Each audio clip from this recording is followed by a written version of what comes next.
जनार्थिसंस्तुतिर्कमन्येषु अभिजातिपूर्णं संदेवतारसमन्यलक्ष्मं लक्ष्मीनृसिंहं शरणं प्रपद्ये श्रीविष्णुचित्तकुलनन्दनकल्पवल्लीं श्रीरङ्गराज हरिचन्द्रयोगशिष्यां साक्षात् मां करुणया कमलां वाण्यां गोदामनन्यशरणं प्रपद्ये यो नित्यमच्युतपदाम्बुज रुक्मरुक्मव्यामोगतस्तवितराणि गणायमेने अस्मद्गुरोर्भगवतोऽस्य दैहिकसिन्धोः रामानुजस्य चरणौ शरणं प्रपद्ये श्रीमान् वेङ्कटनाथार्य कवितार्किकेसरी वेदान्ताचार्यपद्यो मे सन्निधत्तां सदा प्रपद्ये निरवध्यानां निषद्यां गुणसम्पदां शरणं बहुभिहितानां षट्कोपमुनीश्वरं श्रीमद्रङ्गशठारि संयमविवराल् लब्धागमां तद्वयं श्रीमद्वीररघुद्भवात् शरजित्पादारविन्दाश्रयं श्रीमद्वेदपदं च देशीयतेः कारुण्यवीक्षास्पदं सेवे अङ्गधुरीन साधनवशं नारायणं योगिनं वेदान्तदेशीतीन्द्रकटाक्षलब्धत्रय्यन्तसारमनोद्यमं पुराज्ञं नारायणात् तुतिविवाहयुक्तं श्रीरङ्गनाथविषेकरमाश्रयामः नीलातुङ्गस्तनगिरितटी सुप्तमुद्भवति कृष्णं पारात्यं स्वं श्रुतिसरसिद्धमध्यापयन्ति स्वोच्छिष्टायां सदिनिगलितं व्याफलात्कृत्यपुङ्क्ते गोदादस्यै नमिदं भुवि एवास्तूयः அன்னவயல் புதுவை ஆண்டாள் அரங்கத்து பன்னிதிருப்பாவை பற்பதியம் இசையால் பாடி கொடுத்தாள் நட்பா மாலை பூமாலை சூடி கொடுத்தாலை சொல் சூடி கொடுத்த சுரகொடியே துப்பாவை ஆடியருள வல்ல பல்வளையாய் நாடி நீ வேங்கடவர்க்கு என்னை விதிகின்ற இம்மாற்றம் நாம் கடவா வண்ணமே நெருங்கி முப்பத்தும் வரமரற்கு முன் சென்று கப்பந்தவிற்கும் கலியே துயிலாய் செப்பமுடையாய் தெருவுடையாய் செற்றார்க்கு வெப்பம் கொடுக்கும் விமலா துயிலாய் செப்பெண்ண வெண்முளை செவ்வாய் சிறுமருங்குள் நப்பின்ன நங்காய் திருவே துயிலாய் உக்கமும் தற்றொழியும் தந்துன்மனாலனை இப்போதே எம்மை நீராட்டேரோர் எம்பாவாய். 17ஆம் பாசுரத்துல கடைசி அடி பார்க்கணும். அம்பரமே தண்ணீரே சோரே அறம் செய்யும் எம்பெருமான் நந்தகோபாலா எழுந்திராய் கொம்பனார்க்கு எல்லாம் பொருந்தே குலவிளக்கே எம்பெருமாட்டி யசோதாய் அறிவுராய் அம்பரமூடறுத்து ஓங்கி உலகளந்த உம்பர் கோமானே உறங்காது எழுந்திராய் செம்பொற்கல்லடி செல்வா பலதேவா உம்பியும் நீயும் உறங்கேரோ என்பாவாய். இதுல 4 பேரை எழுப்புறா என்று பெரியாச்சாம்புள்ள வியாக்கியானம் பண்ணுது. ஒரு தப்பு நடந்துட்டு தப்பு கரெக்ஷன் பண்ணிக்கிறதுக்காக பலராமனை விட்டுட்டு கிருஷ்ணனை எழுப்பினா, அதனால கிருஷ்ணன் எழுந்துக்கல, அதனால பலராமனை எழுப்பினான்னு சொன்ன. அப்படி அதுவும் ஒரு விதத்துல, அதாவது ஒரு விதத்தை நேரடியா சொல்றது, மறைமுகமா சொல்றது. இப்படி தப்பு பண்ணக்கூடாதுன்னு சொல்றது, இப்படி சரியா பண்றது அப்படின்னு சொல்றது. அப்படி 2 விதமாக வச்சுக்கலாம். உத்தம சுவாமி என்ன பண்ண, அப்படிப்பட்ட தப்பே நிகழல அப்படின்றதுக்காக என்னன்னா, இந்த பாசுரத்துல 3 பேரை எழுப்புறதாக, 4 பேரை எழுப்புறதாக இல்லாமல் 3 பேரை, தப்பு நடந்தது அதை கரெக்ஷன் பண்றாருன்றது, அப்படியும் அந்த தப்பு நடக்கக்கூடாது என்ற காட்டுறதுக்கு காரணமா இருக்கு. சரி, அந்த தப்பே நடக்கல, முறையாக தான் பண்ணிருக்கா அப்படின்றதும் காட்டுறதுக்கு காரணமா இருக்கு.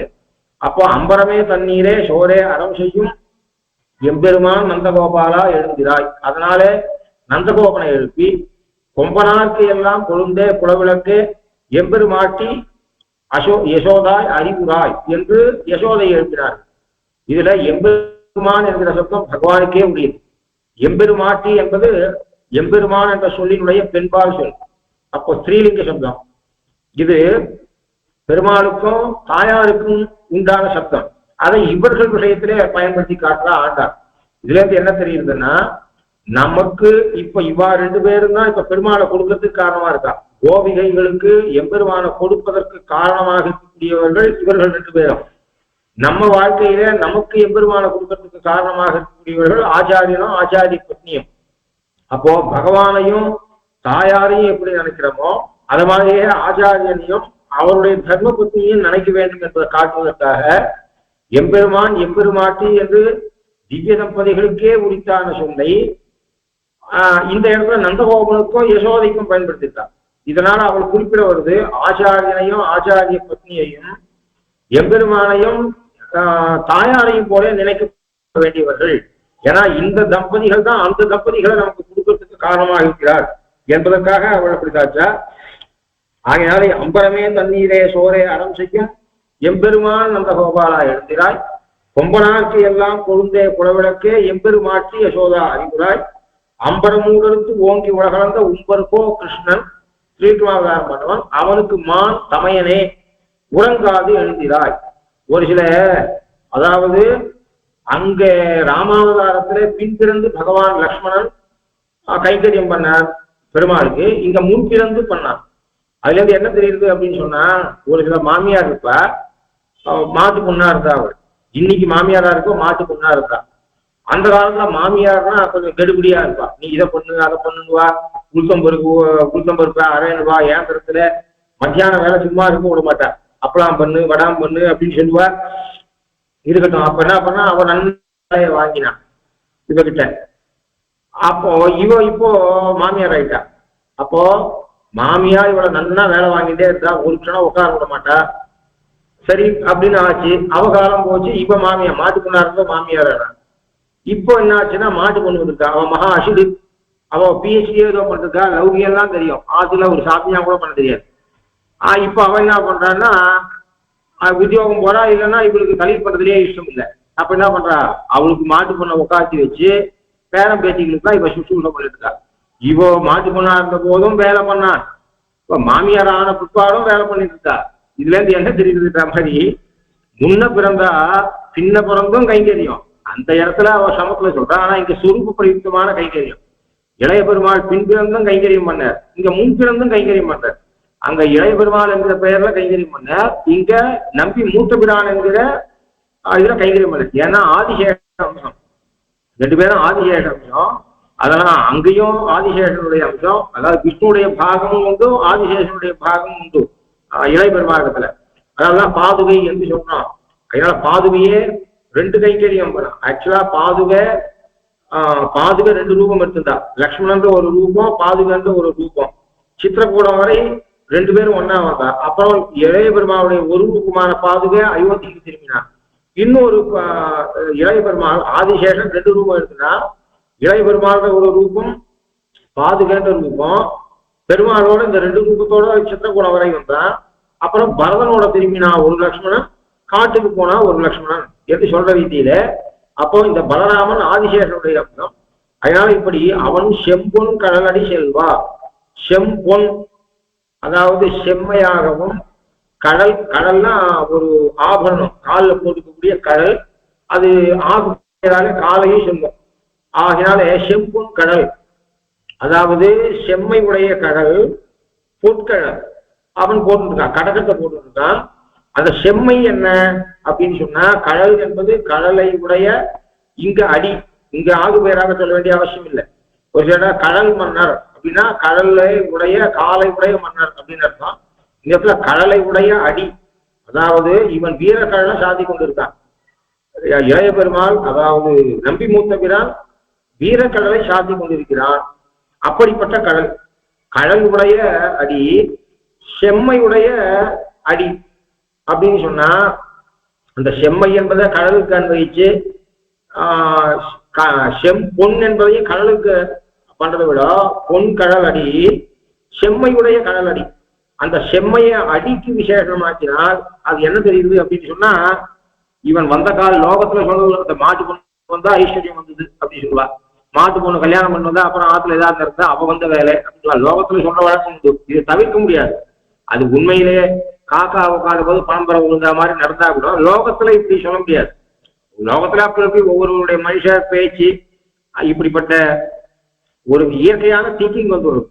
காக்கா உட்காந்த போது பணமரம் உழுந்தது அப்படின்னு சொல்லிட்டா, உண்மையில ஒருவேளை காக்கா உட்காண்டதால்தான் உழுந்ததோ அப்படின்ற ஒரு எண்ணம் மனுஷாளுக்கு வர மாதிரி, ஒரு நிகழ்வுக்கு அப்புறம் நடக்கக்கூடிய நிகழ்வை கொண்டு அதை நாம சொல்றதுன்றது மனிதனுடைய இயற்கை, அதை தவிர்க்கவும் முடியாது. அப்படி பார்த்தா இவனுடைய செம்மை என்ன என்று சொன்னால், தேவகி வயிற்றுல இவன் கர்ப்பமாவதுக்கு முன்னாடி இருந்த குழந்தைகள்லாம் போயிட்டே இருக்கு. இவன் எப்ப கர்ப்பமானானோ, தேவகி வயிற்றுக்கு வந்தானோ, அதுக்கப்புறம் அந்த குழந்தை நின்றுது. அதனால இவனுடைய செம்மை, இவன் வந்த இவ கால் வச்ச வேலை அப்படின்னு சொல்லுவான். மாட்டு பொண்ணு கால் வச்ச வேலை ஐஸ்வர்யம் வந்ததுன்னு சொல்றாரு. அது மாதிரி இவன் அவள் வயிற்றுல தங்கின வேலை மேலுக்கு குழந்தை நின்றுது. ஆனா இவன் என்ன பண்ணிட்டான், அதாவது இதுக்கு முன்னாடி துக்க சுழலையை சூழ்ந்து கிடந்த வலையை அறப்பறித்து புக்கினில் புக்குன்னை கண்டுகொண்டேன், இனி போக விடுவதுண்டே, மக்கள் அறுவரை கல்லிடை மோத இழந்தவள் தன் வயிற்றில் சிக்கன வந்து பிறந்திருந்தாய், திருமாலிருக்கும் சோழையந்தாய். ஒரு குழந்தை ஒரு பெண்ணுடைய உணர்வு எப்படின்னா, அது ஏதாவது சாபபாதமானாலே, அதாவது ஏதோ ஒரு 3 மாசம் 4 மாசம் கர்ப்பம் இருந்து ஏதாவது ஆனாலே அவள் மனசு அடிச்சுக்கும் அந்த குழந்தை விடத்துல. அதுவும் குழந்தை பிறந்து போயிடுத்து அப்படின்னா அது பெரிய தாக்கம். அதுவும் குழந்தை பிறந்தது அது நேச்சுரலா ஏதோ மரணம் அடையல, எவனோ ஒருத்தன் வந்து தன் குழந்தைய வாங்கி கல்லுல அடிச்சு போக்கலான்னு சொன்னா அது எப்பேற்பட்ட கஷ்டத்துல அந்த தேவகி இருந்திருப்பா. மக்கள் அறுவரை கல்லிடை மோத இழந்தவள் தன் வயிற்றில் சிக்கன வந்து பிறந்திருந்தாய் அப்படின்னு பெரியார் வார்த்தாகிறார். அப்படிப்பட்டவளுக்கு அதான் வசுதேவருக்கு 2ஆம் பிரியா ரோஹிணி தேவகி. ரோஹிணி இதுல இருந்தா, அதாவது ஆயர்பாடியில் இருந்தா. தேவகி இவரோட இருந்தா. அப்போ ரோஹிணி வயத்துல இருந்த தேவகி வயத்துல இருந்த பலராமர் 6 மாசம் இவர் கர்ப்பமாக இருந்த பொழுது யோகனித்திர பகவானாலே நியமிக்கப்பட்ட யோகனித்திர இந்த பலராமனை தேவகி கர்ப்பத்திலிருந்து, அதாவது வசுதேவருடைய ஒரு மனைவியான தேவகி கர்ப்பத்திலிருந்து கொண்டு சென்று ரோகிணியுடைய கர்ப்பத்துல வைத்தது பெருமாளுடைய நியமனத்தினால. கிருஷ்ணன் பிறந்தாவிட்டு ஒருத்தி மகனாய் பிறந்து ஓரிரவில் ஒருத்தி மகனாய் ஒளிக்கு வளர்றது அதிசயம் இல்லை. இவன் 2 கர்ப்பவாசம். அதாவது இந்த காலத்துல எல்லாம் நடந்தது. அப்ப சாஸ்திரத்துல சொல்லும் போது இந்த காலத்துல உத்தியோகம் போனதுக்காக வாடகை தாய் அப்படின்னு சொல்றாங்க. இதெல்லாம் ரொம்ப ஒரு மாதம் அப்படிதான் உத்தியோகம் லீவ் எடுத்துக்கோ, 1 வருஷம் சம்பளம் போகட்டும். அந்த அவாவா குழந்தை அந்த சரீரத்தோடு இருக்கக்கூடிய சம்பந்தம் ஒரு வாடகை வீட்டுல நம்ம ரொம்ப நாள் தங்கிட்டோம்னா அந்த வீட்டை பத்தி அப்புறம் அந்த வீட்டை பார்த்தா அந்த நம்பர் 5 இந்த ஏரிக்கரை தெருவில் தான் நான் இருந்தேன். எத்தனை நாள் கழிச்சு பார்த்தா அந்த வாடகை கொஞ்ச நாள் அந்த வீட்டுல இருந்ததால அந்த வீட்டுக்கு நமக்கு அபிமானம் வருது. தாய்க்கும் குழந்தைக்கும் அபிமானம் வரணும். இப்படிலாம் வரணும்னா சாஸ்திர பிரகாரம் இருக்கணும். அதாவது இது ஒரேபடியா இந்த காலத்துல சொல்லவும் முடியாது. அப்படின்னு சொன்னா எதுக்கு சொல்றேன்னா அங்க வேற காரணம் இல்லாத நடந்தது. அங்க யோக நித்திரையானது அப்பாவா குழந்தை பெற்றுக்கணும், குழந்தைய வளர்க்கணும், குழந்தைகளை நேர்மையா கொண்டு வரணும். இதுக்கு முக்கிய காரணம் இருக்கணும். அதுக்கப்புறம் ஏதாவது ஒரு வேலைக்கு இருந்தா கூட பரவாயில்ல, நான் உத்தியோகமோ என் கரியர் போயிடும் இப்படி எல்லாம் பண்ற இருக்கட்டும், லோகத்தை பத்தி விசாரிக்க மாட்டான். எதுக்கு சொல்றேன்னா அப்போ பகவானே என்ன பண்ணிட்டான், பலராமன் தேவகி கர்ப்பத்துல 6 மாசம் இருக்க, அப்புறம் அவள் ரோகிணி கர்ப்பத்துக்கு போயிருக்கான். அப்புறம் தேவகிக்கு இது 7வது கர்ப்பமாக பலராமன் தேவகி கர்ப்பத்துல 6 மாசம் இருக்குது. அதுக்கப்புறம் ரோகிணி கர்ப்பத்துக்கு போனார். அப்புறம் 8வதாக பிறந்தால் கிருஷ்ணன். அப்போ 7வது கர்ப்பம் பலராமன் அந்த 6 மாதம் தேவகி கர்ப்பத்துல இருந்த இவனுடைய மாட்டு பொண்ணு வந்த வேலை, மாட்டு பொண்ணு கால் வச்ச வேலை அப்படின்னு சொல்ற மாதிரி பலராமன் திருவடி அவனுடைய கர்ப்ப கோஷத்துல பட்ட வேலை 8வது கிருஷ்ணன் பிறந்தான் என்று சொல்ற ரீதியில இப்ப இவன் ஒருத்தி மகனாய் பிறந்து ஓரிரவில் ஒருத்தி மகனாய் வளர்ந்தான். பிறந்தா விட்டு இப்படி தாயை மாத்தின்றான் இவன். யாரு? தம்பி பிறந்த பின்பு தாயை மாத்தினான், தமையன் பிறக்கிறதுக்கு முன்னாடியே தாயை மாத்தினான். அதனால அப்படிப்பட்டவன், அப்படிப்பட்ட செம்பு கடலடி செல்வா பல எவ்வளவு வியாக்கியானங்களை எவ்வளவு ரசமான விஷயம் சொல்றார். நாய் போறது ஏற்கனவே நாம பின்னாடி இருக்கோம். ஆகினாலே அங்க பெருமாள் இளைய பெருமாள் பின்பிறந்து பெற்றதை பலராமன் முன்பிறந்து பெற்றான். செம்பொற்கடலடி செல்வன் லக்ஷ்மணோ லக்ஷ்மி சம்பன்னகா.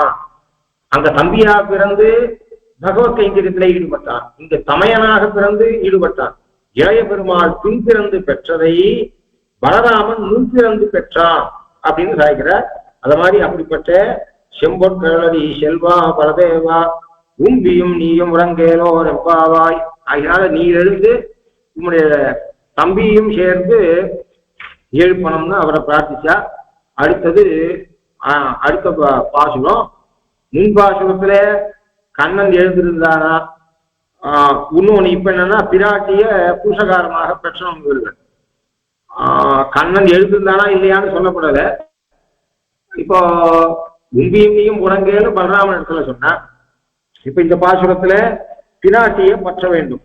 பிராட்டி முன்னாக பகவான பற்றணும். உந்து மதகளிற்றன் 18வது பாசுரம். உந்து மதகளிற்றன் ஓடாத புகழ்வழியன் நந்த கோபாலன் மதுபகலே நப்பின்னாய் கந்தம் கமழும் குழலி கடைதிரவாய் வந்தெங்கும் கோழி அழைத்தனகான் மாதவி பந்தல் மேல் பல்கால் குயிலங்கள் குவினகான் பந்தார் விரலை உண்மை துணந்தேர்வாட செந்தாமரை கையால் சீரார் வளையொலிப்ப வந்து திரவாய் மகிழ்ந்தேரோ நம்பாவாய். எப்பொழுதும் பகவானை பற்றும் பொழுது மகாலட்சுமி முன்னாக பற்ற வேண்டும் என்று சாஸ்திரம் சொல்றது. அப்படி இருக்க இந்த இடத்துல நப்பின்னையை பற்றார்கள். இது எப்படி பொருந்தும் என்பது ஒன்று. அதை பத்தி முதல்ல பிராட்டி முன்பாக பற்ற வேண்டும் என்பது சாஸ்திரம். புருஷகாரம் என்று பேர். புருஷகாரம் சப்தத்துக்கு சிபாரிசின்னு அர்த்தம். அது ஒரு குறிப்பு சொல்லு, பரிபாஷை. அதாவது ஒருத்தனுக்கு ஒருத்தனிடத்துல இருந்து வேலையாகும், இன்னொருத்தனிடத்துல இருந்து வேலையாகும். இப்போ இவன் நடுவுல இருக்கக்கூடிய மனுஷன் கீழே இருக்கவாகிட்ட கருணை முதலியவை வாத்சல்யம் முதலியவை இருக்கணும், மேல் இருக்கவாகிட்ட வால்லப்யம் இருக்கணும். இந்த சிபாரிசு பண்றவனுக்கு எவனுக்கு காரியத்தை சாதிச்சு அவனிடத்துல வாத்சல்யம் இருக்கணும், எவனிடத்திலிருந்து காரியத்தை சாதிச்சு கொடுக்கணுமோ அவனிடத்துல வால்லப்யம் இருக்கணும். இத்தலையின் வாத்சல்யத்தாலும் அத்தலையின் வால்லப்யத்தாலும் என்று ரகசிய ரத்னாவளில சுவாமி சாய்கிறார். அப்படிப்பட்டவா. அப்படி இருக்கிற போது அப்படி இருக்கிறவா இப்ப மோட்ச விஷயத்துல பற்றணும் என்று சொன்னால், மோட்சத்துக்காக சரணாகதி பண்ணணும் என்று சொன்னால் பிராட்டியை முன்னிட்டு கொண்டே பட்ட வேணும் என்று சாஸ்திரம் சொல்றது. பிரபத்திய நியத ஸ்ரீயம் பிராயசித்த பிரசங்கேது சர்வபாப சமுத்தே மாமேகாம் தேவதேவசிய மகிஷீம் சரணம் பிரதே. பிராட்டியே அதை சொல்லிக்கிற வாக்கியம் இருக்கு. படற்கையிலையும் இந்த விதி இருக்கு, தன்மையும் இருக்கு. அதாவது பிராட்டியை நீ மோட்ச விஷயமாக சரணாகதி பண்ண வேண்டும் என்று சொன்னால் பிராட்டியை முன்னிட்டு பற்றுவாயாக என்று சாஸ்திர விதியும் இருக்கு. அது மாதிரி பிராட்டியை தன் வாயாலவே சொல்லிக்கிறார். அப்போ சர்வபாபம் உண்டாகி அதுக்கு பிராயசித்தமாக சர்வபாப பிராயசித்தமாக நீ பற்றும் போது, இதனால பிரபத்தியானது சர்வபாப பிராயசித்தம்னு செய்வது. சர்வபாபத்தையும் போகக்கூடிய ஒரு செயலை நீ செய்யும் போது தேவதேவனுக்கு மகிழ்ச்சியா இருக்கக்கூடிய என்னிடத்தில் சரணாகதி செய்ய வேண்டும் என்று பிராட்டி வாக்கியமாகவும் உண்டு. அப்போ இதுக்கு பலகாரம் இருக்கு. லோகத்துல என்னதான் இருந்தாலும் அப்பா கிட்ட ஏதாவது ஒண்ணு கேட்குன்னா முதல்ல அப்ளிகேஷனே அம்மா கிட்ட தான் போறது லோக வழக்கம். புராணங்கள்ல நிருசிம்மாவதாரத்துல நிருசிம்முடைய கோபத்தை ஆற்றத்துக்கு பிரம்மாதி தேவதைகள் மகாலட்சுமியை தான் பற்றினான்னு தெரியுது. அது மாதிரி ஸ்ருதியிலையும் தேவசிங்கா முகாரா சரணமகம் பிரபத்தியே என்று ஸ்ருதியும் சொல்றது. ஆழ்வாருடைய அனுஷ்டானமும் அகலகில்லேங்களையும் என்று அலர் மேல் கொண்டை உரைமாறுவா என்று சாய்கிறார். அது மாதிரி இவங்களுக்கு பாபத்தை போகக்கூடிய சக்தி உண்டு என்பதை ஆழ்வார் வேலி மாறாத பூமேல் இருப்பால் வினை தீர்க்குமே என்று நம்மாழ்வார் சாய்கிறார். அதை எந்த வினைன்னு சொல்லல. ஒரு சப்தத்துக்கு சங்கோச்சத்தை நாமா பண்ணக்கூடாது. அதாவது ஒரு பொருளுக்கு ஒரு சப்தத்துக்கு உண்டான ஆற்றல் இருக்கு, அது காரணம் இல்லாத நாம குறைக்க கூடாது. அப்போ சங்கோச்சக வாக்கியம்னு பேரு. சங்கோச்சக வாக்கியம் இல்லாத போது நாம ஒரு சங்கோச்சம்னா யாரோ ஒருத்தராத்துக்கு போறோம், அவ ஒரு 2 கோழி தரா, இன்னும் கூட 2 கோழி கொடுத்தா சாப்பிடலான்னு தோணுது. அப்ப என்ன பண்றோம், அவ என்ன சொல்றா, நீ சங்கோச்சப்படாதும் போகணும்னா இன்னும் கேளுன்னு தரேன் அப்படின்னா சங்கோச்சம்னா குறுக்கிக்கிறது. ஒரு சொல்லுக்கு உண்டான ஆற்றலை நாம் இருக்குது என்பது தப்பு. ஒரு சொல்லுக்கு எவ்வளவு சக்தி இருக்கோ அந்த சக்தியை நாம குறைக்க கூடாது. அப்படி சக்தியை சொல்லுக்கு இருக்கக்கூடிய சக்தியை நாம் குறைக்கணும் சொன்னால் அதுக்கு ஏதாவது ஒரு வாக்கியம் முன்பின் வாக்கியம் அந்த சக்தியை குறைக்கிறதுக்கு உண்டான வாக்கியம் இருக்கு வேணும். அப்படி இல்லாதனாலே ஆழ்வார்களா வேதி மாறாத பூவேல் இருப்பால் வினை தீர்க்குமே என்று சாட்சி. பாபத்தை போக்குவள் தாயார் பாபத்தை போக்குவள் என்று சொல்றார். எந்த பாபம்னு சொல்ல, உபாய விரோதி பாபத்தை மட்டும்தான் போக்க முடியும், பிராப்தி விரோதி பாபத்தை இவரால் போக்க முடியாது என்று சொல்லும். அவர் ஹார்ட் சர்ஜன் அப்படின்னு சொல்லிட்டா அவரிடத்துல கிட்னி ப்ராப்ளத்துக்கு யாரும் போக மாட்டார். அவர் ஜெனரல் சர்ஜன் அப்படின்னா என்ன பண்ணுவார், அவர் தான் ஜுரத்துக்கு போவா, ஜந்தோஷத்துக்கு போவா, கால் வலிக்கு போவா, கை வலிக்கு போவா. முதல்ல யாரா இருந்தாலும் அதை நுழைவார். அவரை பார்த்துட்டு அப்புறம் வேணா ஸ்பெஷலிஸ்ட் கிட்ட போகலாம் அப்படின்னு. அது மாதிரியாக எதுக்கு சொல்றேன் அப்படின்னு சொன்னா, அப்போ அந்த வேரி மாறாத பூமையில் இருப்பால் வினை தீர்க்கும் அப்படிதான் ஆழ்வாருக்கு வினை தீர்க்கும்னு பார்த்து எழுதுறவன்.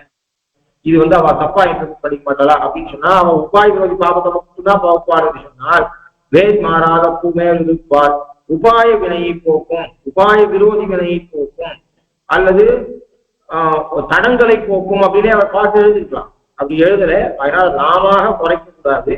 அதனால இவள் பூசகாரம், இவளுக்கு இன்னொருத்தர் பூசகாரம் தேவையில்லை. கொதிக்கிற ஜலத்தை கொதிக்கிற நெருப்பு அணைக்கிறதுக்கு ஜலம் வேணும், தீர்த்தம் வேணும். ஆனா சூடா இருக்கிற தீர்த்தத்தை குளிர்த்துறதுக்கு வேற ஒண்ணும் வேண்டாம். அந்த ஜலத்தை அப்படியே திறந்து வச்சாலே போதும், தானாவே குளிர்ந்துடும். நெருப்பு தானா அணையாது, நெருப்பை நாம அணைக்கணும். அதாவது அந்த ஃபியூவல் இருக்கிற வரை நெருப்பு அணையாது. ஃபியூவல் இருக்கும்போது நெருப்பு அணைக்கணும் அப்படின்னு சொன்னா நீ தண்ணியை கொட்டியதான் ஆகணும், ஏதாவது ஒன்று பண்ணித்தான் ஆகணும். ஏதாவது ஆக்சிஜனை நிறுத்தியே ஆகணும், அதுக்கு வேண்டிய ஆக்சிஜன் நிறுத்தியே ஆகணும், ஏதோ ஒரு காரியம் பண்ணி ஆகணும். ஒரு ஃபியூவல் தானாக எரியறது நிறுத்தாது, ஃபியூவல் இருக்கிற வரை எரியும். தீர்ந்து போச்சுன்னா அப்பதான் இந்த இடத்துல அது மாதிரி. ஆனா தீர்த்தமானது சூட்டை குறைச்சிக்கிறதுக்கு அதுக்கு இன்னொன்று சீக்கிரம் சூடு குறையணும் அப்படின்னா வேணா பச்சை ஜலத்தை குத்தி ஆத்திக்கிறேன். ஆனால் அது தானாகவே ஆறக்கூடிய வழி. இப்ப தீர்த்தத்தினுடைய சூட்டை குறைச்சிக்கிறதுக்கு வேற உபாயம் பண்ணாட்டாலும் அதுவே தானா ஆறிடும். ஆனா நெருப்பு அணைக்கணும்னா என்னாலும் அதுக்கு ஜலம் வேணும். அப்ப சாஸ்திரம் வந்து பகவான் கோபப்படுறது என்பது உண்டு. அப்ப அவன் கோபத்தை தீர்க்கறதுக்கு பிராட்டி வேணும். ஆனா பிராட்டி நிஜமக்ஞாத நிகிரகையா இருக்கிறதால இவளை பற்றுவதற்கு ஒரு புருஷகாரம் தேவையில்லை அப்படின்னு சாஸ்திரம். இதை பற்றி பெரிய விசாரம் சுவாமி இது ரகசிய ரட்சையில கத்தியத்துடைய ஆரம்பத்துல சாட்சிங்க. அதனால பாஷ்யக்காரரும் பகவன் நாராயண அபிமதான ரூப ஸ்வரூப ரூப குண விபவ ஐஸ்வர்ய சீலா ஜனபதிகாசயா சங்கேய கல்யாண குணனா பத்மவனாலயா பகவதீம் ஸ்ரீயம் தேவீம் நித்யானபாயினீம் நிரவத்யாம் தேவதேவ திதிமுகீம் அக்ஷர ஜெகன்மாதரம் அஸ்மன் மாதரம் அசரண்ய சரண்யாம் அனன்ய சரணா சரணபகவதி பல விசேஷங்களை போட்டுக்க. பிராட்டிக்கு விசேஷங்களை அடிக்கிருக்க. தாயாரை பத்தி தெரிஞ்சுக்கிறதுக்கு வேற ஒண்ணும் அந்த ஒரு சூழ்நிலையை சரியா அர்த்தம் தெரிஞ்சுக்கிட்டா போறோம். அதுல விசேஷம் ஸ்ரீ சப்தம். பகவானுக்கு நாராயண சப்தம் போதே பிராட்டிக்கு ஸ்ரீ சப்தம். அப்போ நாராயண சப்தத்தோட அச்சுத சப்தம் எது இருந்தாலும் அது அப்ஜெக்டிவ் ஆயிடும். ஸ்ரீ சப்தத்தோட எந்த சப்தம் இருந்தாலும் அது அப்ஜெக்டிவ் ஆயிடும். அத்தனை அப்ஜெக்டிவ் போட்டு ஸ்ரீ சப்தம் ஸ்ரீஹி என்று சொல்லக்கூடிய ஒரு விசேஷத்தை நௌன பிரயோகம் பண்ணி பாஷ்யக்காரர் காட்சி. அப்ப பாஷ்யக்காரரும் பிராட்டியை முன்னிட்டு கொண்டு பெருமாளை ஆசிரிச்சிருக்கேன். ஆனா அந்த பிராட்டியை முன்னிட்டு கொள்வதற்கு வேற ஒருத்தர் முன்னிட்டுக்கிறார். அப்போ இல்லைன்னா அனவஸ்தை என்ற கோணம் வரும். இப்ப பிராட்டியை பத்திரத்துக்கு இன்னொருத்தர் வேணும், அவரை பத்திரத்துக்கு ஒருத்தருக்கு வேணும் அப்படின்னு ஆயிடும். அதாவது கத்திய நேரம் பிராட்டி விஷயத்துல ஆரம்பிக்கிறது. அப்போ அப்படிப்பட்டவள் பிராட்டியை புருஷகாரமாக பற்றணும்னு சொல்லி. ஆனா இந்த இடத்துல கோகுலத்துல பெருமாள் இருந்த வரை ஆனா இது எதுக்கு அப்படின்னு சொன்னா, இப்ப இவள் எப்படி நீலாதான் நப்பின்னையாக வந்திருக்கா. அப்போ ருக்மணியவானா புருஷகாரமாக பெற்றலாமே தவிர கிருஷ்ணனுக்கு எப்படி நப்பின்னைய நீலதான் நப்பின்னையாக பிறந்திருக்கா, இவள் எப்படி பற்றலாம் என்கிற ஒரு கேள்வி வருது. அந்த கேள்விக்கு பதில் என்ன அப்படின்னு சொன்னா, மோட்ச விஷயமான பிரபத்திக்கு தாயார பத்தனம் என்பது. அதாவது மோட்சத்தை பெறுவதற்கு தாயாரை பற்ற வேண்டும் என்பது.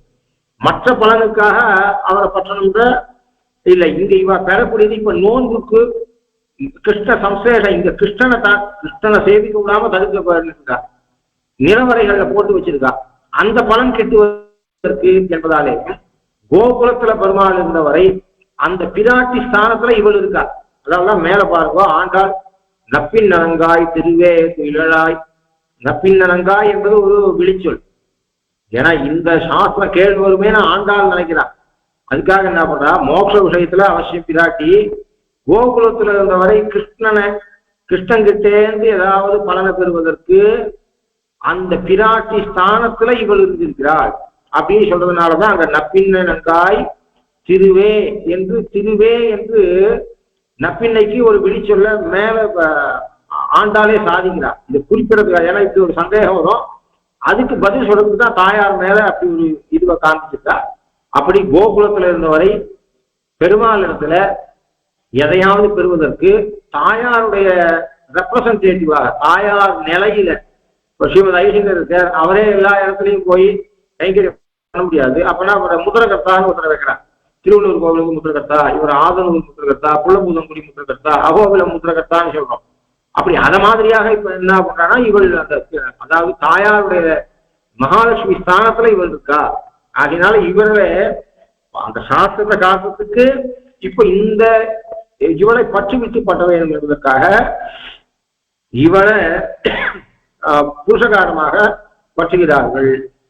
அப்போ இவள் யார் என்று சொன்னால் யசோதையோட உடன் பிறந்த, அதாவது உந்துமதகளிற்றன் ஓடாத தோல்வலியன் நந்தகோபாலன் மருமகளே நப்பின்னாய். நப்பின்னாய் பின்னாய் இளையவள், பின்னானவள் இளையவள். நாய் என்கிற சொல்லு உயர்வை குறிக்கும். உயர்ந்த இளையவளே, கிருஷ்ணனுக்கு இளையவளாக இருப்பவளே, உயர்ந்தவளே அப்படின்னு அர்த்தம். உந்து மதகளிற்றன், இன்னும் எப்படிப்பட்டவள்? உந்து மதகளி ஓடாத தோல்வலியன் நந்தகோபாலன் மருமகளே, நந்தகோபாலனுடைய மனாட்டு பெண்ணே ஆகினால மருமகளே. அந்த நந்தகோபன் எப்படிப்பட்டவன் என்று சொன்னால் உந்து மதகளிற்றன் ஓடாத தோல்வலியன் நந்தகோபாலன் மருமகளே. யசோதையோட கூட பிறந்தவன் கும்பன். கும்பனுக்கு ஒரு பையன் ஒரு பொண்ணு. அந்த கீழ்பாசுரத்துல கீழே சொன்ன கற்று கனைத்திலங்கற்றருவை கன்று கிறங்கி நினைத்து முளை வழியே வாழ் சோர நனைத்தில்லம் சேராக்கும் நச்செல்வன் தங்காய் என்று சொன்னமே. அது மாதிரி ஒரு மனுஷன் கிருஷ்ணனுக்கு ரொம்ப க்ளோஸா இருந்தான். இந்த கும்பனோட அந்த கும்பனோட ஒரு பிள்ளை. கும்பனோட பொண்ணுதான் இந்த நப்பின்னன். கும்பன் யாரு? யசோதையினுடைய கூட பிறந்தவன். ஆகையினால் இவ யாரு? யசோதையுடைய பிள்ளை, அத்தை பிள்ளை கிருஷ்ணன், மாமா பொண்ணு இவள் நப்பின்னன். ஆனாலும் சின்ன வயசுல இருந்தே இவள் இங்கேயே வளர்ந்தா. யாரு? அத்தையாத்திலேயே வளர்ந்தா இவள். சின்ன வயசுலயே வளர்ந்தா. பழைய காலத்துல பண்றதுங்கிறது ஒண்ணு ரொம்ப சின்ன வயசுல கல்யாணம். அது எல்லாத்துலயும் பாசிட்டிவ் இருக்கும், நெகட்டிவ் இருக்கும், அது வேற விஷயம். சின்ன வயசுல கல்யாணம் பண்ணதால பற்பல லாபங்கள். ஆகினால் இந்த காலத்துல 28 வயசுக்கு பொண்ணு பார்த்தா வரம் கிடைக்க மாட்டேங்கிறது. இவாளுக்கு இருக்கக்கூடிய எதிர்பார்ப்பு, அவளுக்கு இருக்கக்கூடிய எதிர்பார்ப்பு. ஒரு எதிர்பார்ப்பு இருந்தாலே கிடைக்கிறது கஷ்டம். 10 எதிர்பார்ப்பு. 2 லட்சம் ரூபாய் சம்பளம் இருக்கணும், இஎம்ஐ கட்டக்கூடாது. அது எப்படி 30 வயசுல ஒருத்தன் இஎம்ஐ கட்டாத இருப்பான்? அதனால அன்னைக்கு அதாவது பணம், சொத்து, காரு, வீடு, இதுலயே புத்தி. அவன் சந்தியாகம் பண்ணானா, ஒரு திரும்ப எடுத்துப்பானா, நல்லவனா இருப்பானா, நல்ல கேரக்டர் எல்லாம் முக்கியமே கிடையாது. அப்படி அதான் தான் என்ன, அது முன்ன பின்ன தெரியுது இல்லை. 28 வயசுங்கிறது ஆல்மோஸ்ட் 50% லைஃப் போச்சு. அதுக்கு மேல விளையாது. ஒரு கொம்பை வளர்க்கணும், செடியை வைக்கும் போதே அதை நாம எப்படி வளர்க்கணுமோ வளர்க்கணும். அதை வேறு ஊனி வைரம் பாஞ்சாவுக்கு வளைக்க முடியாது சின்ன வயசுல. அதனால என்ன, பழைய காலத்துல அதாவது எல்லாத்துலயும் ஒரு நெகட்டிவ் இருக்கும், ஆனா எத்தனை பாசிட்டிவ்ஸ் இருக்குன்னு பாக்குறோம். அதனால சின்ன வயசுல கல்யாணம் பண்ணிட்டா ஒன்னும் அப்படி தப்பி தவறி நான் இந்த சமுதாயத்தை பத்தி பேசுறேன்னு தப்பா நினைச்சுக்காருங்க. ஒரு மாதிரி மனசு ரொம்ப கஷ்டமா இருக்கு. இன்னும் திருப்திக்கிறதுக்குன்ற எண்ணம் யாருக்குமே வரமாட்டேங்குது. ஏதோ ஒரு சரி இந்த காலத்துல படிக்க வைக்காத இருக்க முடியாத ஸ்திரீகளை ஒரு டிகிரி பண்ணவொன்னே 21 வயசுக்கு கல்யாணம் பண்ண பார்த்தோம். ஆகையினால அது இல்லாத 28 வயசு 30 வயசுல ஆரம்பிச்சா அது அப்புறம் வரனே கிடைக்க மாட்டேங்குது. வரன் கிடைச்சா நிஸ்தார்த்தமாகுது. நிஸ்தார்த்தமானா விட்டு கல்யாணத்துக்கு நடுவில் நின்று போற கல்யாணங்கள் தான் அதிகமா இருக்கு. நிஸ்தார்த்தமாச்சு கல்யாணத்துக்கு நடக்கிறது. கல்யாணம் நடந்தா விட்டு 2வது மாசம் இவ இங்க இருக்கா, அவ அங்க இருக்கா. இது மொத்தத்துக்கும் காரணம் நம்ம பெரியவாளுக்கு மட்டும் இந்த பாசிட்டிவ் நெகட்டிவ்ஸை பத்தி யோசிக்காதவா இருக்க மாட்டான். நாம இன்னும் லௌகியமே தெரியாதவா. நமக்கு வேணா வைதிகம் தெரியாது, வைதிகாலுக்கு நல்ல லௌகியம். ஒருவன் நல்ல வைதிகன்னு சொன்னா அவன் லௌகியம் தெரியாது இருக்கவே மாட்டான். அவன் ஒருத்தன் லௌகிகனுக்கு தான் வைதிகம் தெரியாது. ஏன்னா வைதிகம் தானா வராது, லௌகிகம் தானா வரும். வைதிகத்தை பார்த்தாலே, வைதிகத்தை வாசிச்சாலே, வேதத்தை வாசி சாஸ்திரங்களை வாசிச்சாலே தானாகவே லௌகிகம் தெரிஞ்சிடும். அதனால அந்த சின்ன குழந்தையில கல்யாணம் பண்ணிட்டா என் கூட பிறந்தவள் என்னோட விளையாடினவளுக்கு நான் என் மூக்கு கோணலா இருந்தாலும், நான் என்ன அழகு இருந்தாலும் அழகு இல்லாட்டாலும் என்னிடத்துல அவளுக்கு ஒரு பாசம் இருக்கும். அதனால என்ன பண்ணுவா, சின்ன வயசுல கல்யாணம் பண்ணிட்டா இவனோட இப்ப கூட பிறந்தவளை பார்த்தா எனக்கு எப்படி ஆசை இருக்கோ, என்னை பார்த்தா அவளுக்கு எப்படி என்னிடத்துல கொரோனா தெரியலையோ அது மாதிரி இவனிடத்துல கொரோனா தெரியாது. இன்னும் 2 பேரும் ஆரம்பத்துல இருந்தே வளர்றதுனால ஒருத்தரோட ஒருத்தர் ஒரு மாதிரி. அப்புறம் பிரியணும்னா கூட பிரிக்க முடியாது, பிரியணும்னா பிரிக்க முடியாது. எப்படி இருக்கும்னா 10 நாள் இருந்துட்டு போயிட்டே அப்படின்னா ஐயோ அவருக்கு கஷ்டம், இது கஷ்டம், அது கஷ்டம்னு ஓடி போயிடுவா. ஒரு பெண்ணை கொண்டு வந்து ஆத்துல 4 நாளுக்கு மேல வச்சு கொள்ள முடியாது, அப்படி இருந்த நிலை. அதனால இவன் என்ன பண்ற, இந்த யசோதை கூட பிறந்த கும்பன் மகள் இங்கேயே வளர்ந்தா. இவ வீட்டுல கிருஷ்ணநாட்டிலேயே தான் அவ எப்பயும் வளர்ந்தா. அத்தை பிள்ளை மாமா பொண்ணு. அதனால அவள் அதாலதான் பெரியாழ்வார் சாய்க்கிறேன்னா அவன் வெண்ணெய் இழந்து பாசுரத்துல எனக்கா உடம்புல இருக்கக்கூடிய வேண்டா இவ்வளோ அழுக்கு ராத்திரி மொத்தம் சொரிஞ்சிட்டு இருக்க, அப்படியே வெண்ணெயை தொடர்றது நெய்யை சாப்பிட்றது உடம்புல பூசிக்கிறது அதோட போய் புழுதியில விளையாடுறது அந்த மண்ணெல்லாம் அந்த உடம்புல பட்டுக்க வெண்ணெயில கையில மாட்டிக்கிறது ராத்திரிலாம் சுரிகிறதா குளிப்பாட்டலாம் அப்படின்னா உனக்கு என்ன எனக்கு எதமா தான் இருக்கு சொல்லிக்கிறதுக்கு அப்படின்னு சொல்றான். இல்லடா அதனால நான் குளிக்கணுன்ற அவசியம் இல்லை. இல்லடா பிறந்த நாள் திருவோணம், அதான் ஆழ்வார் பிரகாரம் திருவோணம், அவன் ரோஹிணியா இருந்தாலும் நீ பிறந்த திருவோணம் மாச திருநட்சத்திரம் அதுக்காக குளிக்கணும்ன்ற. மாச திருநட்சத்திரம் குளிக்கணும்னு எங்க இருக்கு அப்படின்றான். அப்புறம் வந்தா ஜுரம் வந்து ஜலதோஷம் இருக்குவானா உடம்பு தொலைச்சிக்கோ, அதுவும் ஜுரம் வந்தா குளிக்கிறதுனால ஜலதோஷம் வராது. ஜலதோஷம் வந்தவானா குளிக்கிறத பத்தி யோசிப்பா. லோகத்துல ரொம்ப உடம்பு முடியல ஜலதோஷம் வந்து இருக்குன்னா தலைய வந்து அன்னைக்கு திருவாராயணத்தை யாரையா பண்ண சொல்லிட்டு கழுத்து வரை குளிக்கிறது இப்படி ஏதாவது ஒண்ணு பண்றது, மந்திர ஸ்நானம் பண்ணிக்கிறது ஏதோ ஒண்ணு பண்றது லோகத்தை உண்டு. இப்ப புதுசா சொல்றான் அவன் வயிற்றுல குடிக்கிறதுக்கு குளிச்சா எனக்கு ஜலதோஷம் வந்துருது. அது என்ன அது எப்படிடா ஜலதோஷம் வந்தவானா குளிக்கலாம் வேண்டாம் அப்படின்னு நினைப்பாரதோ குளிச்சா எங்கேயாவது ஜலதோஷம் வருவான்னா நான் ஒரு தனிப்பிறவி என் உடம்பு அப்படி இருக்கு உனக்கு என்ன தெரியும். அப்புறம் இவ்வளோத்தையும் சொல்லி குளிப்பாட்டானா ஏதாவது எனக்கு பசி வந்துடுறது. ஆகினால எனக்கு பசிக்கு ஏதாவது வச்சா பழம்பால் வச்சு வெறும் வயிற்றுல பழம்பாலா சாப்பிட சொல்ற நீ எனக்கு உண்ணக்கணிகள் தருவன்னா என்னால சாப்பிட முடியாது. ஆமா அப்படின்னு. அப்புறம் இல்ல அப்பம் தரேன் அப்படின்னா வெறும் வயிற்றுல அப்பம் சாப்பிடலாமா, அது எனக்கு ஒத்துக்காது. ஏதாவது வெறும் வயிற்றுல அப்பம் கலந்த சுற்றி வச்சிருக்கடா வெறும் வயிற்றுல என்ன சாப்பிடலாமா அப்படின்னு. இல்ல இல்ல வேணாம்னா உனக்கு உண்ண கணிகள் தரேன் அப்படின்னா அதுக்கு சொன்னா எப்பயாவது ஒண்ணு குளிக்காததுக்கு என்னென்ன சொல்லாமோ அவ்வளவு வயிற்றுச்சல் கொடுக்கும்போது கடைசியில் தான் ஓ நப்பின்ன உன்னை பார்த்து சிரிக்க போற இப்படி ஆச்சாரம் இல்லாத இருக்கியே அப்படின்னு பூனி தொழுவினில் புக்கு பூஜை கடைசியில இப்படி சொல்றா பழிய மாட்டு பொண்ணு மேல போடுறாவோ. எனக்கு ஒன்றும் ப்ராப்ளம் இல்லடா நீ குளிக்காட்டா பூனி தொழுவினில் புக்கு பூஜை அலைந்த பொன்மேனி காண பெரிதும் உகப்பன். எனக்கு ரொம்ப சந்தோஷம், நீ குளிச்சா சந்தோஷம், நீ குளிக்காட்டா எனக்கு ரொம்ப சந்தோஷம். எனக்கு அப்படிதான் இருக்கு. ஆனா உலகமும் ஒண்ணு இருக்கு, நாளைக்கு உனக்கு ஆம்பியா ஆக போற அப்ப நப்பின் இருக்கா அவ காணில் சிரிக்கும், அவ சிரிப்போ சேம் சொல்லுவோம் அதனால நீ வந்துருவோம் அப்படின்னு சொல்ற. அப்ப அதுல என்னது அவ இவாத்திலே இருந்திருக்கான்றத கதையும் மனசுல வச்சுட்டுதான் இங்க அத்தையாத்திலேயே வளர்ந்தவள் அப்படின்னு சொல்றதை காட்டுறதுக்கு தான் அவ பெரியாழ்வார் அந்த கதையை மனசுல வச்சுட்டுதான் நான் எழுத்தினையும் இல்லாதாய் நப்பின்னை காணில் சிரிக்கும் மாணிக்கமே என்பனியே மஞ்சமாற நீ வாராய் அப்படின்னு சொல்லிட்டதுனாலே இவள் கோகுலத்துல பகவான் இருந்தவரை கிருஷ்ண இடத்திலிருந்து கோகுலத்தில் இருப்பவர்கள் எதை பெறணும் என்று சொன்னாலும் அதுக்கு இவளை ஆசிரிச்சார்கள் என்று தெரியுது. அப்போ இவ முதிரகத்தா மாதிரி தாயார் நிலையில இருக்கா. அதனால அவன் உண்மை எப்படிப்பட்டவள் துந்து மதகளிற்றன் ஓடாத தோல்வலியன் நந்தகோபாலன் மருமகளே நப்பின்னாய் நப்பின்னாய் மருமகளே நந்தகோபாலன் மருமகளே. அந்த நந்தகோபாலன் எப்படிப்பட்டவன் உந்து மதகளிற்றன் ஓடாத தோல்வலியன் நந்தகோபாலன். ஒரு பெண்ணை இன்ட்ரடியூஸ் பண்ணும்போது முதல்ல மாமியார் மாமனார் இந்த வம்சத்தை மாமனார் வம்சத்தை சொல்லி இன்ட்ரடியூஸ் பண்ணிட்டு அப்புறம் வேணும்னா அவ பிறந்தாத்தை பத்தி சொல்லலாம். ஏன்னா சாஸ்திர பிரகாரமே அவளுக்கு இந்த கோத்திரம் மாறி போறது. அவளு அதாவது கணவனுடைய கோத்திரம் தான் அவனுடைய கோத்திரம். வாத்யா வசந்த லட்சுமியாக்கியா சுவாஜாதி சரணா அவகாது கடைசியில அவ கல்யாணத்தன்னைக்கு ஏந்து ஆரம்பிச்சு பரமவிச்சா சர்வஸ்லோகம் எழுதுற வரை அவளுக்கு கோத்திரம் இதுதான். ஸ்ரீவத்ச கோத்திரத்தை சேர்ந்த வசந்த லட்சுமி ஆச்சாரியனுடைய நாராயணேந்திர மகாதேசியனுடைய திருவடியை அடைந்தாள் அப்படின்னு. அவ பிறந்தது பாரத்வாஜ கோத்திரம் சாமவேதம்.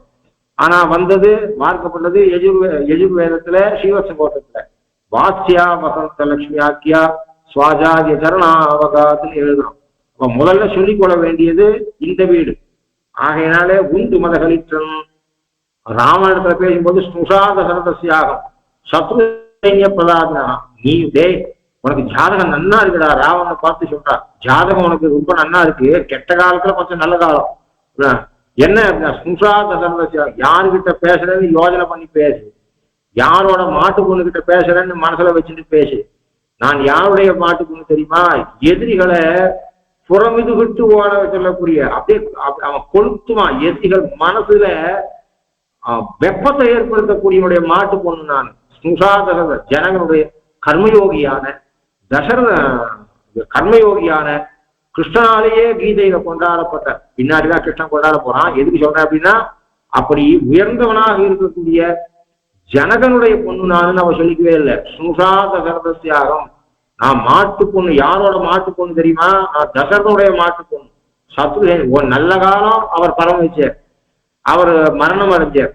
அவர் கணக்க உயிரோட இருந்தா இவ்வளவு நாளைக்கு எங்க ஆத்துக்கு இப்போ ராமன் என்ன பண்ணுவான், அங்க போய் சண்டை போடக்கூடாது, அது குதிரைக்கெல்லாம் கஷ்டம் வரும், குழம்புலாம் மாத்திக்கும், மழை காலத்துல 4 மாசம் சாதுர் மாசத்துல யுத்தம் பண்ணக்கூடாது, சாஸ்திரங்கள் இருக்குன்னு புஸ்தகத்தை பார்த்துட்டு எங்க ஆத்துக்கு உட்காந்துட்டாரு அப்படின்னு இவ்வளவு நாள் குடியாய்த்து பண்ணி அப்படின்னு அர்த்தம் குறிப்பிடுறாவ.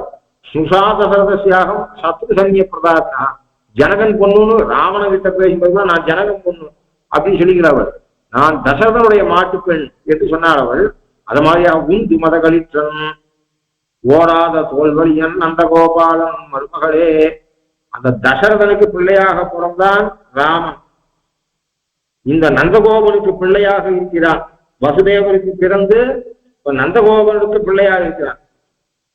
அவன் சக்கரவர்த்தி, அயோத்திக்கு ராஜா தசரதன். ஆனா இவன் 1000 குலத்துல இருக்கான். ஆனாலும் தசரதனை விட இவன் உயர்ந்தவன்.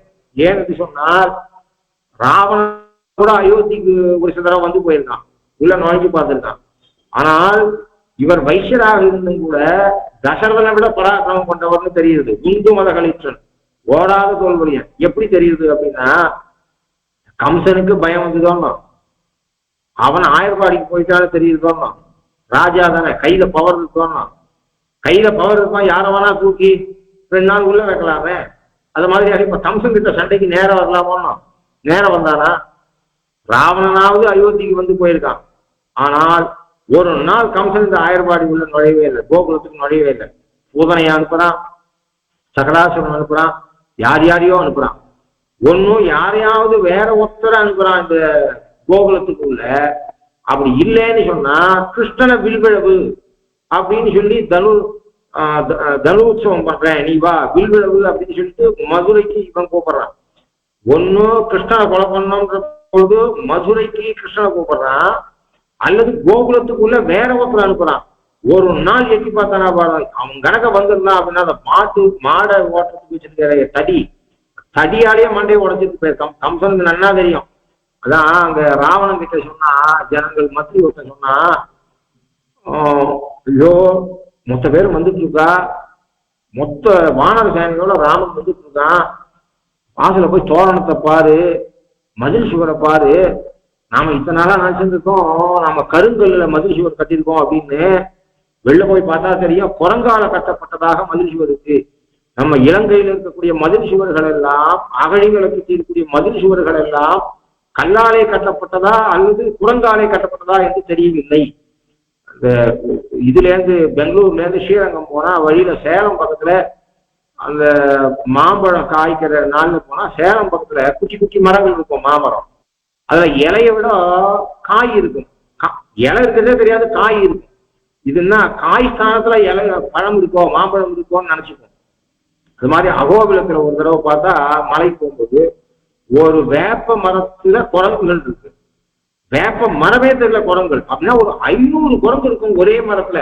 அப்படின்னா இந்த வேப்ப இலைக்கு பதில் குரங்குகளால சிருஷ்டிக்கப்பட்டதா அப்படின்ற மாதிரி நினைக்கிற மாதிரி தோணும். அவன் சொல்றான், பாருப்பா குரங்குகள் எத்தனை கோடி வெள்ளம் வந்திருக்குன்னு தெரியல, நீ உள்ள உட்காந்து பேசியிருந்தா கொஞ்சம் போய் நீ எட்டி பார்த்துட்டு வா, நான் மதில் சுவர்கள் எல்லாம் கருங்கல்லால கட்டினமா அல்லது குரங்குகளால கட்டினமான்ற மாதிரி வியப்பா இருக்கு.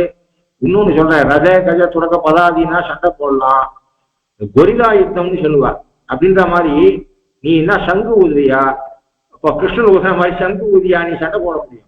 நீ பாட்டுக்கு சண்டை போடும்போது ஒரு குரங்கு ஒன்ன மேல எதிரி பிடிக்குச்சுன்னா என்ன தர்மத்துல கொடுத்து வரேன்னு கேட்க முடியாது. கேட்டா நான் குரங்குன்னு சொல்லிட்டா என்ன பண்ணுவேன்? வாரியே சொன்னா நான் குரங்கு, எனக்கு அந்த சாஸ்திரம்லாம் கிடையாது, தம்பி ஆம்பியா கிட்ட தப்பானதுலாம் தப்பு இல்லைன்னு சொல்றாரோமா.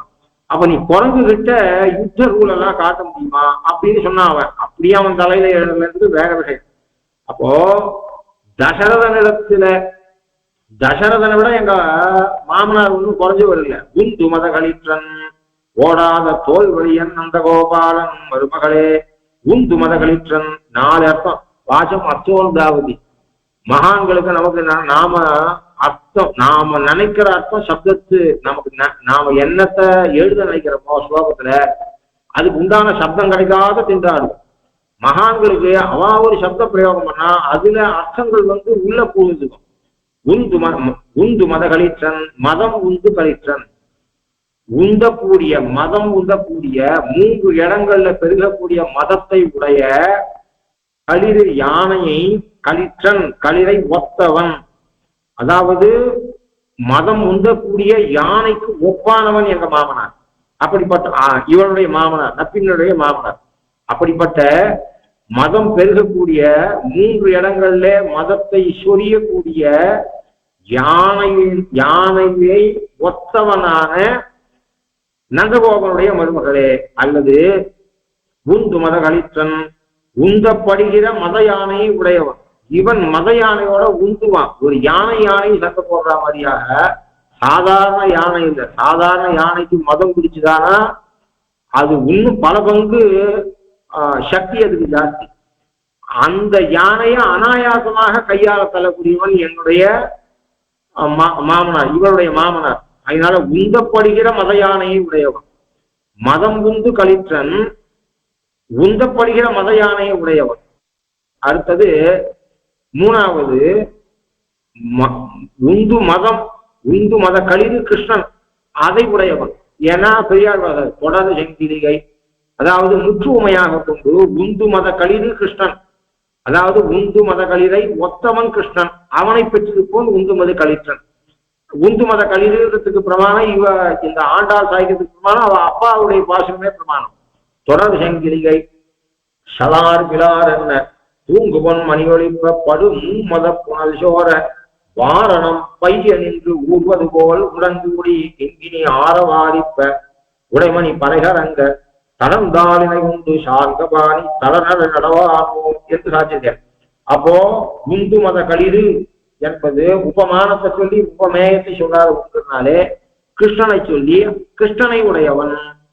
அல்லது வசுதேவருக்கு மத்த களிற்று வசுதேவர்தான் உடை. இவன் தானே ஆயர்பாடியை சேர்ந்தவன். இவனுக்கு யானை இல்லாம இருக்கிறான், வசுதேவருக்கு யானை இருந்தது. அப்போ வசுதேவருடைய பிள்ளைதான் இங்க வந்திருக்கான். இன்னும் ஸ்வீகாரம் பண்ணி ஒரே வழியா கோத்திரம் எல்லாம் மாறி அப்படிலாம் மாறல. என்ன பண்றான், இவன் இருக்கான், இவனுக்கு அவனுடைய பிள்ளையோட ஐஸ்வர்யம் எல்லாம் இவனோட ஐஸ்வர்யம். அப்ப என்ன பண்றான், கிருஷ்ணன் என்ன நினைக்கிறான், தன்னுடைய ஐஸ்வர்யம் தன்னுடைய அப்பாவுடைய ஐஸ்வர்யம். வசுதேவனுடைய யானைகள் எல்லாம் கிருஷ்ணனுக்கு. அப்படிப்பட்ட கிருஷ்ணன் இந்த நந்தகோபாலனுக்கு பிள்ள. அப்ப வசுதேவனுடைய யானை எல்லாம் நந்தகோபருக்கு யானை ஆயிடுச்சு. அதனால என்ன தெரியுது அப்படின்னா, மாட்டு பொண்ணு சீர்வரிசை இருப்பார். மாட்டு பொண்ணாத்துல இவ ஏழையா இருந்தா, இவ செப்பு சொம்புல கல்யாணம் பண்ணுற ஒரு மாமனார். பிள்ளைக்கு கல்யாணம் ஆச்சு, பணக்காரத்துல அவ என்ன பண்ணா வெள்ளி சொம்பு வாங்கி கொடுத்தா.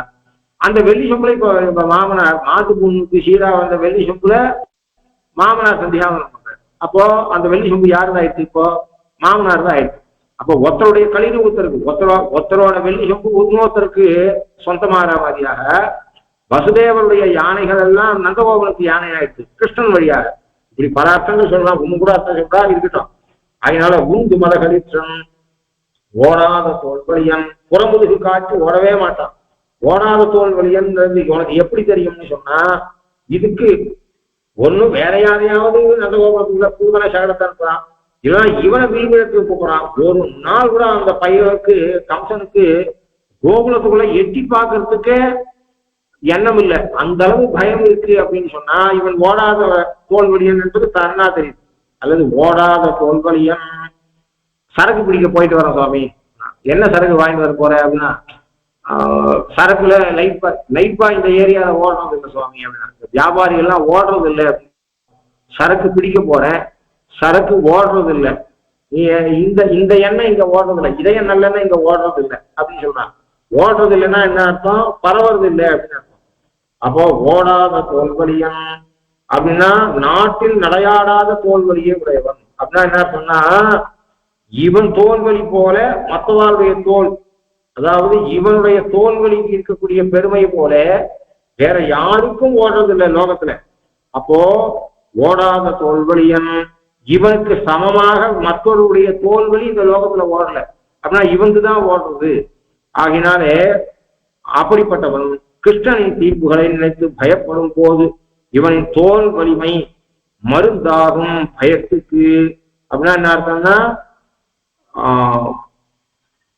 இவனுடைய தோலை பார்த்தால் கிருஷ்ணன் இன்னும் கூட தீர்ப்பு பண்ணலாம் அப்படின்னு தோன்றும். ஏன்னா காப்பாற்றி விடுறதுக்கு மனுஷா இருக்கார். பொதுவாக பசங்க தப்பு பண்றதுக்கு காரணம் பெரிய போஸ்ட்ல இருக்கா பசங்க தப்பு பண்ணுவோம்.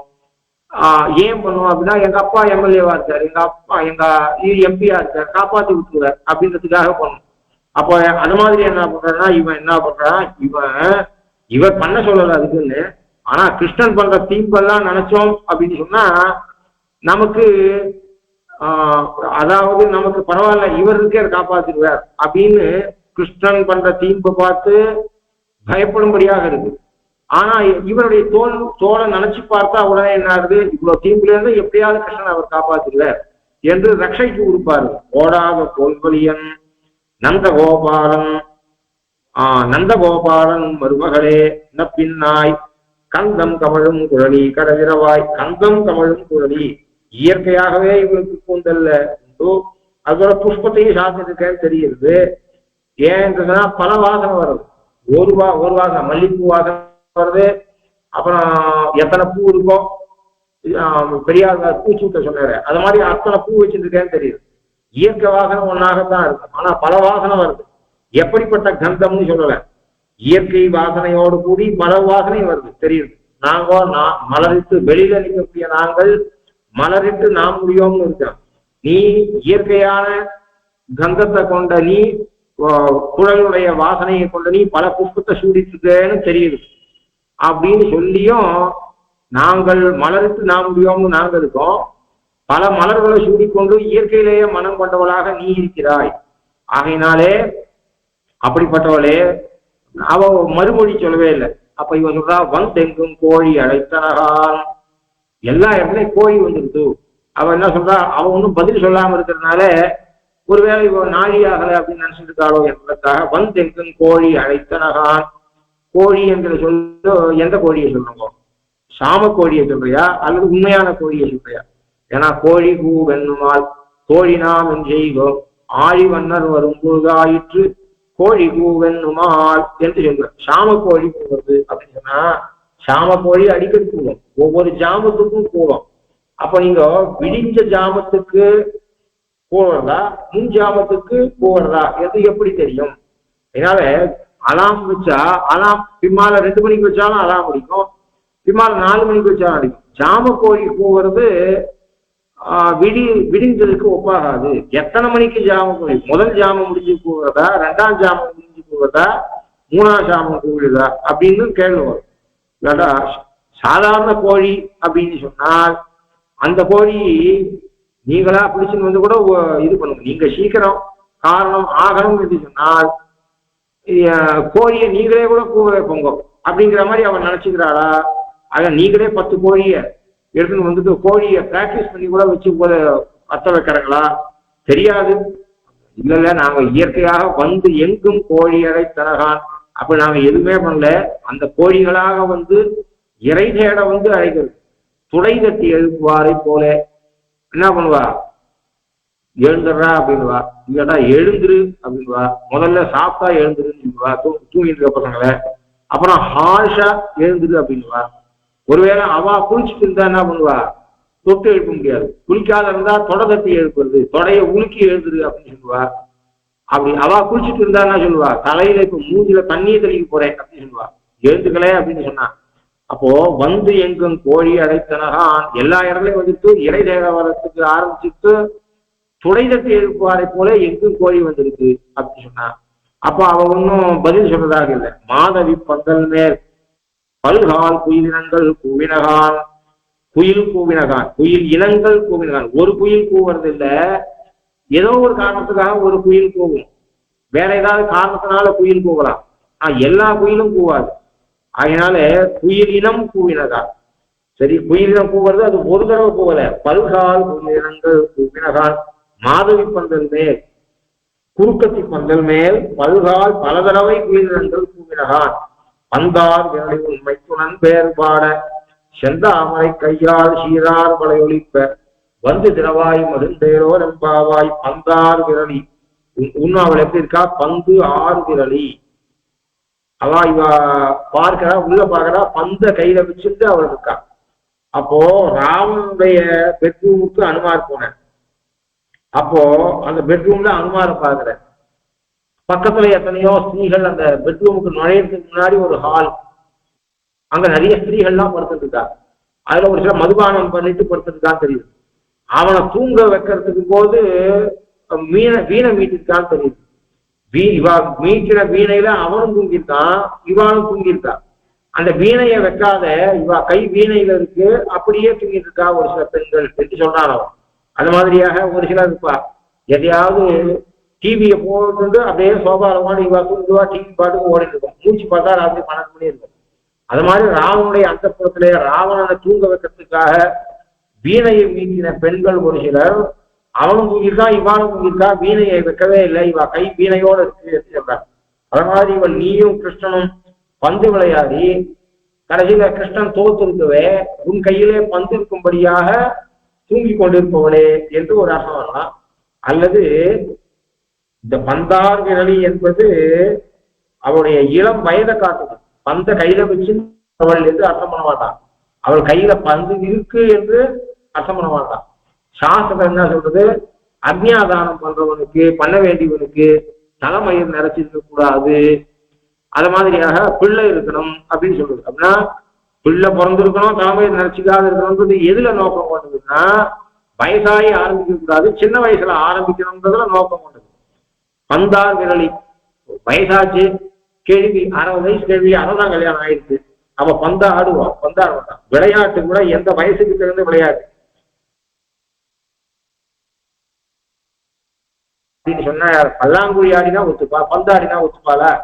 பழைய பார்த்தா இந்த சின்னாலம் போட்டு புடவை ஸ்திரீகள் குத்திக்கிறதே வயசாயிருக்குன்னா பூலாம் போட்டு அது ரொம்ப என்ன சொல்ற அலங்காரமா இருக்கிற புடவை குத்திக்க மாட்டான். புடவையில கூட அவ்வளவு வித்தியாசம். ஒரு புடவையில அந்த பூவா போட்டு என்னென்னவோ ஒரு மாடனா அது மாதிரி ரொம்ப அலங்காரமா இருக்கிற புடவையை ஒரு 45 வயசு வரை குத்திப்பா. அதுக்கப்புறம் ஆனா பிளைன் புடவை தான், அந்த சின்னாலம் பட்டு புடவைக்கே பிளைன் புடவை தான் குத்திப்பா. தப்பி தவறி அவ ஏதாவது ஒரு 60 வயசுக்காரி அது மாதிரி புடவையை உடுத்திட்டா அப்படின்னா, என்னடி அது இந்த வயசுக்கு போய் இந்த பூ போட்ட புடவையெல்லாம் உடுத்திக்கிறேன் அப்படின்வா. இது லோகத்துல நடக்கிறதுன்றது உண்டு. காதால நம்ம கேட்கணும். ஏன்னா வயசு இத்தனை வயசு ஆச்சு, 60 வயசு ஆக போட்டு இன்னும் பூ போட்ட புடவைலாம் உடுத்திக்கிறேன், பிளைன் புடவை வாங்கி உடுத்திக்கோன்னு சொல்லுவா. என்ன காரணமோ ஏதோ பெரியவா இப்படி சின்னவாளை பார்த்து சொல்றதா நம்ம பார்க்கிறோம். அப்போ எந்த வயசுக்கு எந்த விளையாட்டு என்று இருக்கு. அப்ப இவள் அவ்வளவு இளமையாக இருக்கிறாள் என்பதை காட்டுவதற்காக அந்த கையில வச்சிருக்கோனே அர்த்தம் இல்லை. அப்பதான் பூ போட்ட புடவை குடிச்சிட்டு இருக்கா அப்படின்னு சொன்னா என்ன அர்த்தம்? அவ இளம் வயசுல இருக்கான்னு அர்த்தம்.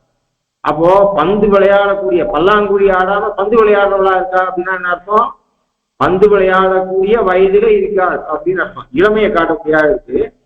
பந்தார் விரலி உன் மைத்துனன் பெயர் பாட, உன்னுடைய மைத்துனன், மைத்துனன்னா லோகத்துல மச்சினன் அப்படின்றதுல பிரயோகம் பண்ணிட்டு இருக்கோம். மைத்துனன்றது கணவனை சொல்றது. மைத்துனன் நம்பி மதுசூதன் வந்தன்னை கைத்தளம் பற்ற கனா கண்டேன் தொழினான். கணவன் என்கிற சொல்ல பயன்படுத்திருக்கோம். மைத்துனன்ற சப்தத்தை மச்சினன் கிட்ட கொண்டு போய் வச்சிருக்கோம் லோகத்துல. ஆனா மைத்துனன்ற சப்தம் முக்கிய அர்த்தம் கணவனை சொல்றதுக்கு தான் பிரயோகம். ஏன்னா ஆண்டாலே மைத்துனன் நம்பி மதுசூதன் வந்தன்னை கைத்தளம் பற்ற கனா கண்டேன் தொழினான் என்று சொல்றா. உன் மைத்துனன் பேர் பாட செந்தாமரை கையால் சீரார் வலை ஒழித்த, உன்னுடைய செந்தாமரை கை சீரார் வலை, வலை நழுவாத வலை. எங்களுக்கு சூடகமே இந்த 2ஆம் பாசத்துல என்ன சொல்றோம்? நெய்யுன்னோ பாலுன்னோ நாற்காலே நீராடி மையிட்டு எழுதோம் மலரிட்டு நாம் முடியும் மட்டும் சொன்னான். கண்ணுக்கு மை தீட்டி கொள்ள மாட்டோம், புஷ்பத்தை சூட்டி கொள்ள மாட்டோம் அப்படின்னு சொன்னான். கடைசியில இந்த பாசுரத்தையும் கடைசியில் இருக்கக்கூடிய சூடகமே தோல்வலையே தோடே செவிப்பூவே பாடகமே என்றனைய பல்கலனும் ஜாமணிவோ, அந்த பாசுரத்திலேருந்து ஒரு சில பதங்களை இந்த 2ஆம் பாட்டுல சேர்த்துக்கணும். இந்த 2ஆம் பாட்டுல இருந்து இருக்கக்கூடிய ஒரு சில சொற்களை அந்த பாசுரத்துல சேர்த்துக்கணும். சூடகமே தோல்விலையே தோடே செமிப்புவோட சேர்த்துக்கணும். அப்போ நெய்யும் நாட்காலே நீராடி மையிட்டு எழுதோம் மலரிட்டு நாம் கண்ணுக்கு மை நீட்டிக்க மாட்டோம், பிறந்த காலத்துல புஷ்ப சூட்டிக்க மாட்டோம்னு மட்டும் சொன்னான். ஆனா ரொம்ப ஆபரணங்களையும் அதிகம் உபயோகிக்க மாட்டோம் அப்படின்னு அதுக்கு அர்த்தம். அந்த பாசுரத்துக்கு போகும்போது சூடகமே தோல்விலையே தோடே செவிப்பூவே பாடகமே என்றனைய பல்கலனும் யாம் அணிவோம், அத்தோட நிறுத்திக் கூடாது. பூவை சூட்டிக் கொள்வோம் மையை சீட்டிக் கொள்வோம் ஏத்துக்கணும், ஒன்னோட ஒண்ணு சேர்த்துக்கணும். இங்க பண்ண மாட்டோம்ன்ற லிஸ்ட்ல அங்க பண்ண போறோம்ன்ற லிஸ்ட்ல இருக்கிறது எல்லாமே சேர்த்துக்கணும். அங்க பண்ண போறோம் என்று சொல்லக்கூடிய பாசுரத்துல லிஸ்ட்ல ரெண்டாம் பாசுரத்துல மாட்டோம்னு சொன்னதையும் சேர்த்துக்கணும். அப்போ சூடகமே தோல்வலையே தோடே செவிப்பூவே பாடகமே என்றனைய பல்கலனும் யாமணிவோம் மையிட்டு எழுதுவோம் மலரிட்டு நாம் முடிவோம்னு அங்க சேர்த்துக்கணும். அது மாதிரி இங்க என்ன பண்ணோம், சூடகம் தோல்வலை தோடு செவிப்பூவை அணியுமாட்டோம் என்று இங்க சேர்த்துக்கணும். அதனால அப்படி இருக்கிறதால செந்தாமரை கையால் எங்களுக்கு இப்படி கிருஷ்ணன் கிடைக்காட்டா இதெல்லாம் மாட்டோம் மாட்டோம்னு விடுவோம், கிருஷ்ணன் கிடைச்சா எல்லாத்தையும் கூட்டிக் கொள்வோம். உனக்கு கிருஷ்ணன் கிடைக்காத ஒரு நாள் கிடைச்ச நாளே கிடையாது, எப்பயும் நீ பாக்கியம் பண்ணவள், கிருஷ்ண சம்சேஷத்தோட இருக்கக்கூடியவள்.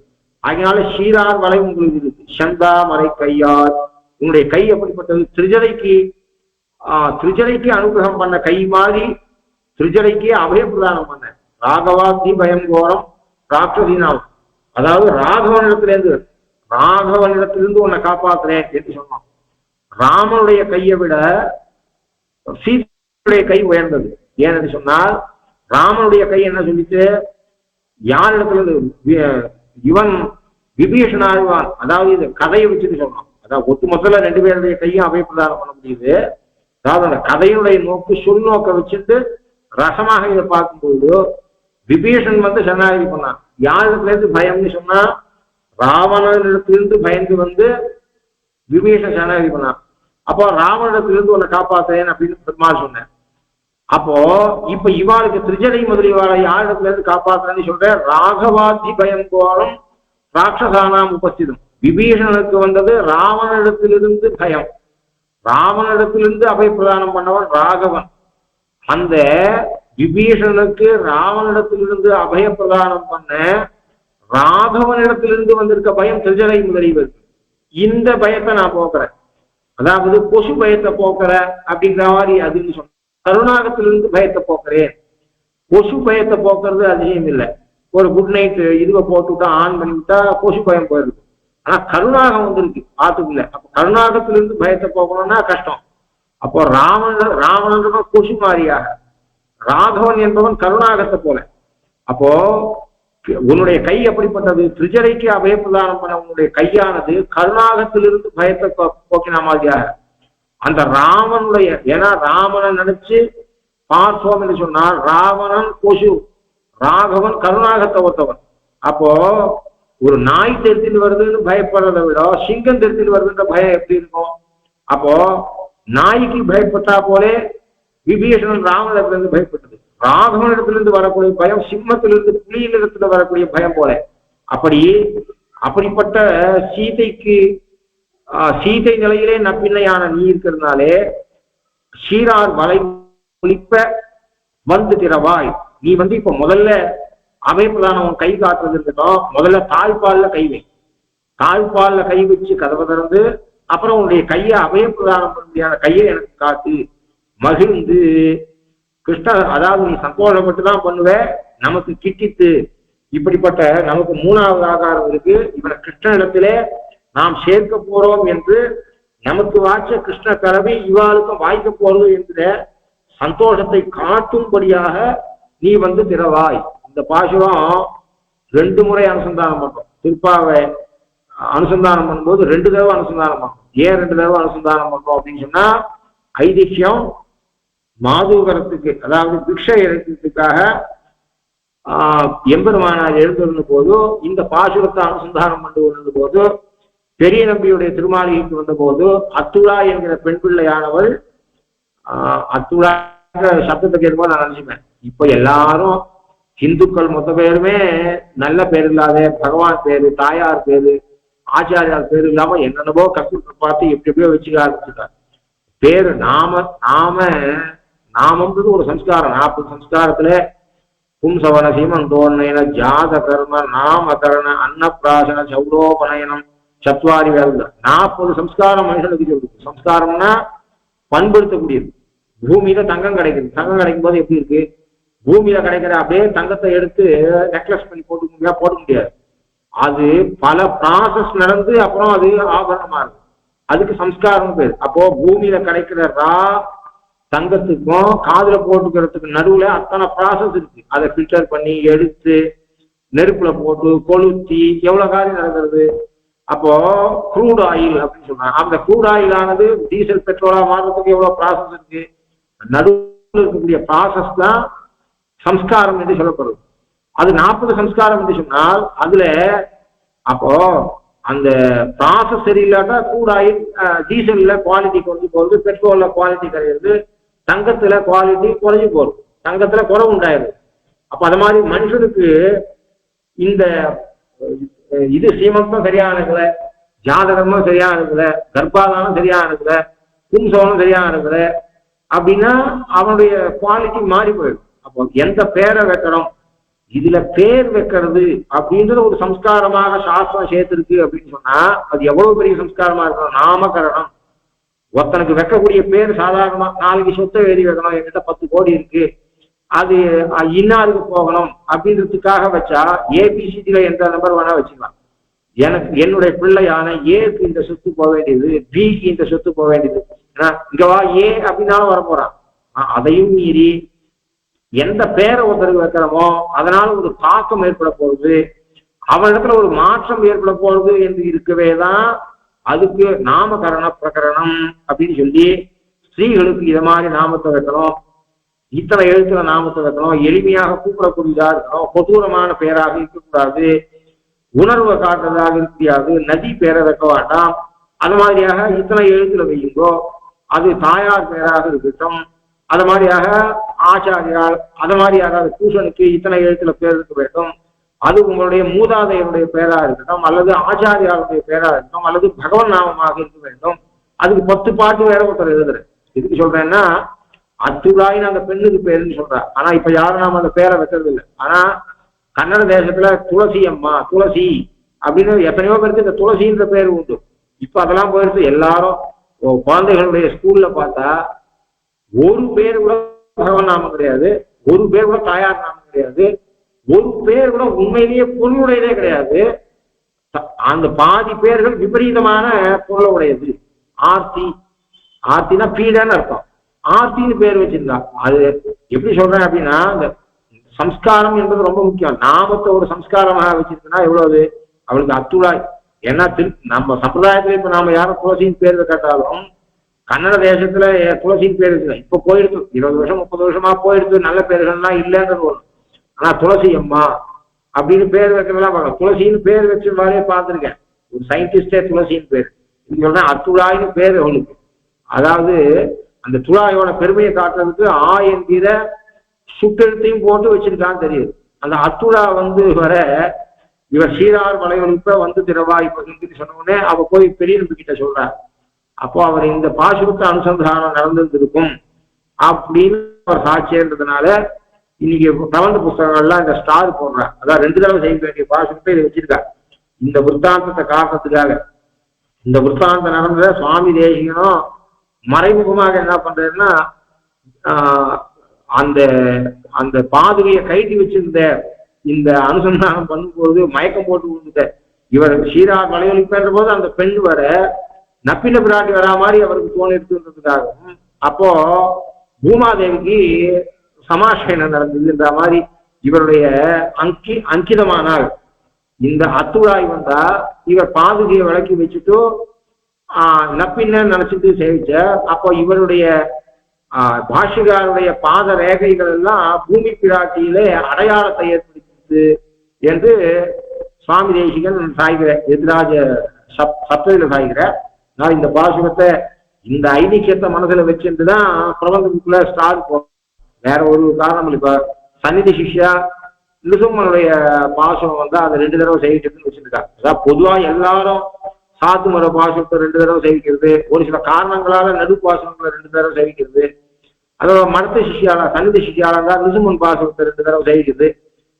அதாவது காமனா எல்லாரும் 2 சேவிக்கிறது. அந்த சம்பிரதாயத்தை சேர்ந்தவா ஒரு சிலது சேவிக்கிறது இருந்தாலும் கூட இது இப்படிப்பட்ட அந்த ஐதிஹ்யம். ஏன்னா ஒருத்தனுக்கு என்ன பண்ணுவோம், அந்த பெரியவாளுடைய புத்திசாலித்தனத்தை பாருங்க. இதுக்கே ஸ்டார் போட்டுதா, இதுல என்ன இதுன்னு ஒரு குழந்தை கேட்டுதானா அப்படி இந்த சரித்திரத்தை சொல்லலாம் அப்படின்னு. இதனால திருப்பாவையில பாஷிகாருக்கு எவ்வளவு ஒரு ஒரு புத்தி, அதாவது ஒரு மரியாதை இருக்குது பாஷிகாருக்கு.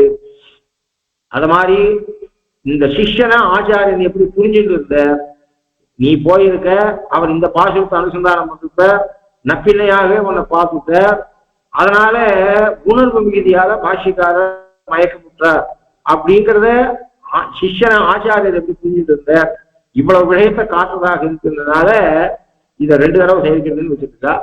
அடுத்த பாசுரத்தை நாளைக்கு பார்ப்போம். கவிதாக்கிய சிம்மாய கல்யாண குணசாலினே ஸ்ரீமதே வெங்கடேஷாய வேதாந்த குணவே நமஹ. ஸ்ரீமதே ஸ்ரீ லக்ஷ்மீன் சுமதி பாதுகா சேவக ஸ்ரீவன் ஜகோப ஸ்ரீ நாராயண யதீந்திர மகாதேசிகாய நமஹ. ஸ்ரீமதே ஸ்ரீவன் ஜகோப ஸ்ரீ ரங்கநாத யதீந்திர மகாதேசிகாய நமஹ.